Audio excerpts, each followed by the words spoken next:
maraming dahilan. Kaya siguro may kadahilanan kaya hindi po sila nakarating yun. Good afternoon po ulit. Ngayon po pag-uusapan po natin ang makautang history ng Spiritist Riders. Ang Spiritist Riders po ay Mr. Operator, pakikiano nga yung ating ang Spiritist Riders po ay nag-umpisa sa 2023, I think. Bali, 3 years lang po yan. Yung ating pagka-asosasyon dito sa Spiritist Riders. At ngayon po, Mr. Operator Joshua, pag-iyan lang yung ating screen. Doon po sa main kwento, tungkol po sa Spiritist Riders. Ito pong TD1314. Inamend na po natin.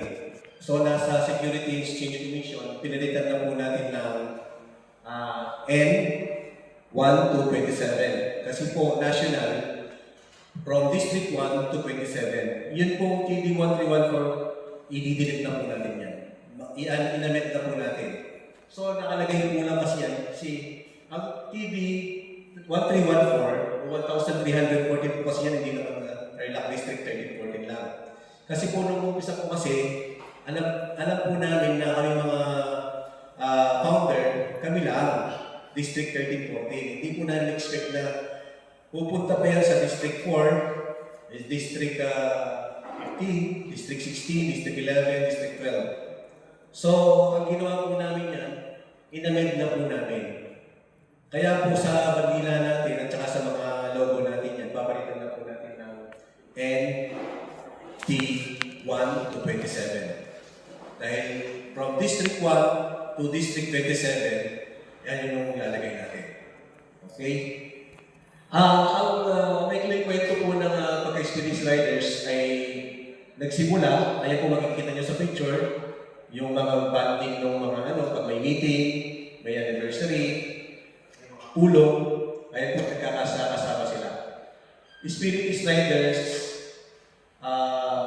yan po, yung pinalitan na po natin, Association Incorporated, ay nagsimula sa kwentuhan ng magkakapatid sa pananampalataya ng dating Distrito 13, Distrito 14, na nakikita-kita sa iba't ibang lunduyan tuwing araw ng Sabat at Anibersaryo. Ganyan lang po pinagmulan ng Spiritist Riders. Next.